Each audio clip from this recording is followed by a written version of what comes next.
Now we're going down this Bel Air Estates. It's strange because it's kind of mixed. Like for example, here's this really hot pink house.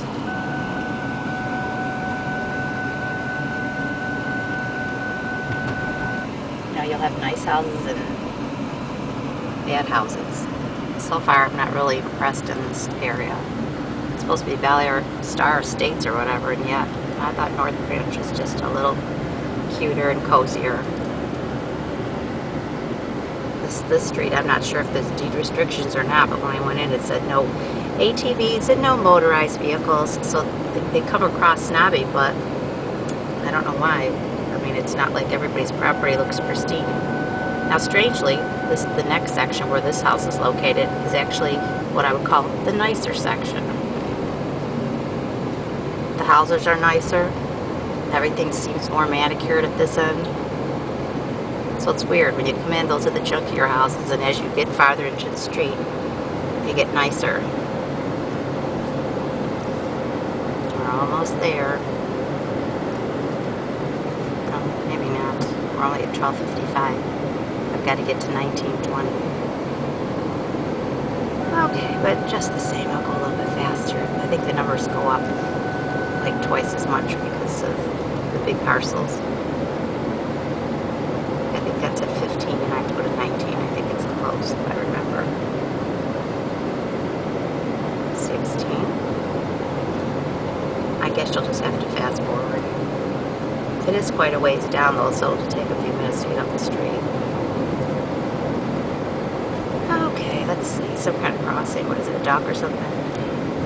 No, children. Yep, children at play. Okay, 19. Okay, it's just coming up here. Like this house is cute over here.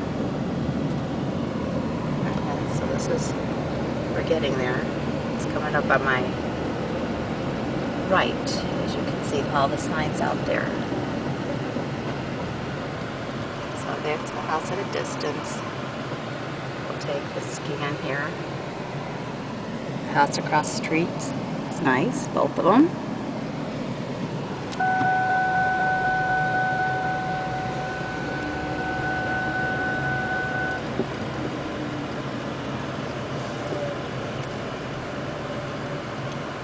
When I see this house, this lot tells me that pasture's in the front, because the front is nice and the back lot is just awful.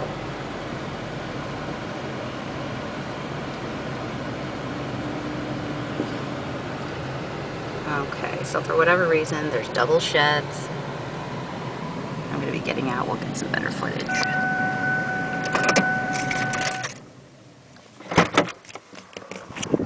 Okay, here we go. So, like I said, this is where I see the green here. Definitely the front. Okay. Alright, so now I'm just walking to the left of the house. Well, I guess it depends how you're looking at it. But to one side, we'll say. Looking at the house, it would be to the right.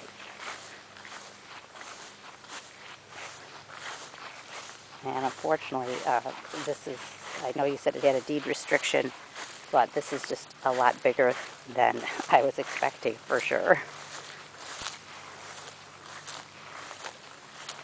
Okay. So we're here at the property line. And this is the, whatever you call it, drainage ditch. This is actually the narrower part. And it's still pretty wide. And this actually continues down the whole length of the side of the property and loops across the back.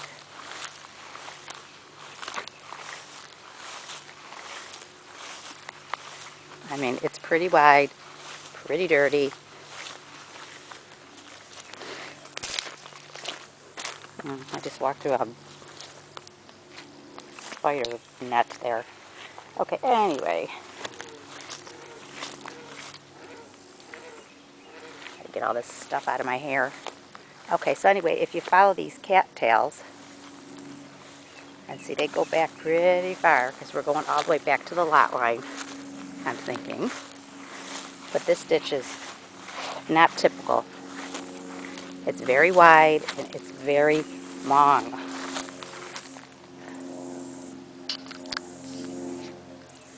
I still got the spider web on me. And you know, this is the second time I've been back in like 10 minutes, and this is the second time I've heard a plane. So this must be,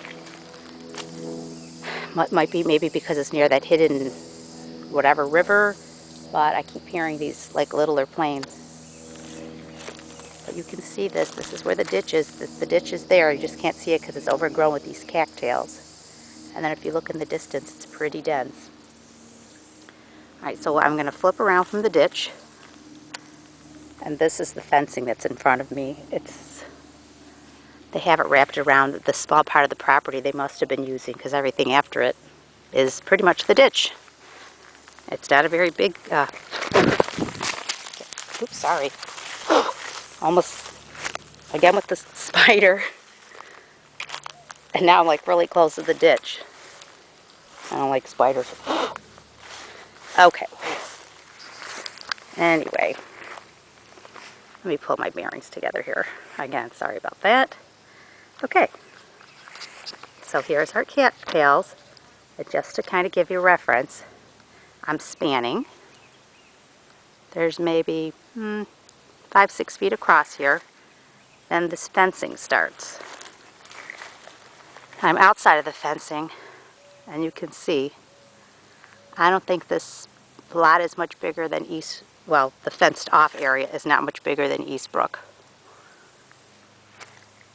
Unfortunately, a lot of it goes to this ditch.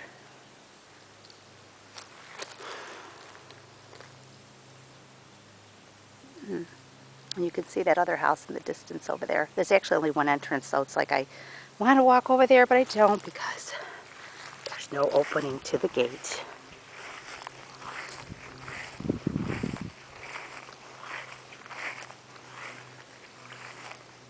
But this is the area they must have been used, pretty much used for living. As this, you can see the fencing. I'm still hearing that plane. Okay, see, it's just not very big. I mean, could you have a horse in here? Probably like one, but I can't see a horse being able to run too far because by the time it picked up speed, it would have to slow down. Okay, so we're going to go over to the area that has the opening. You see it on the other side near the sheds. I think there is one gate back here too, but it's chained shut. I don't feel like opening it because it's rusted and I don't have to try to get it open. But yeah, this one definitely is this little patch in the back. And the problem is, you can't get around this ditch. And it looks like I mean, gosh, I would say like 25 feet or something across. I gotta be careful here. I'm coming into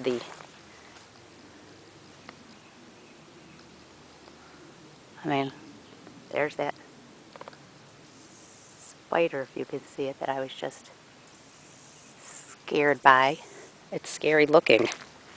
Okay. Okay, let's go around.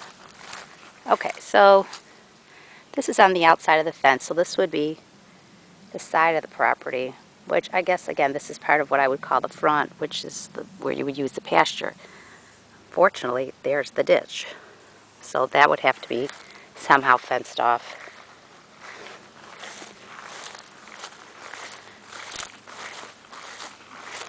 But that's a pretty substantial ditch, and it's pretty close to the house versus some of the ditches I see are farther away.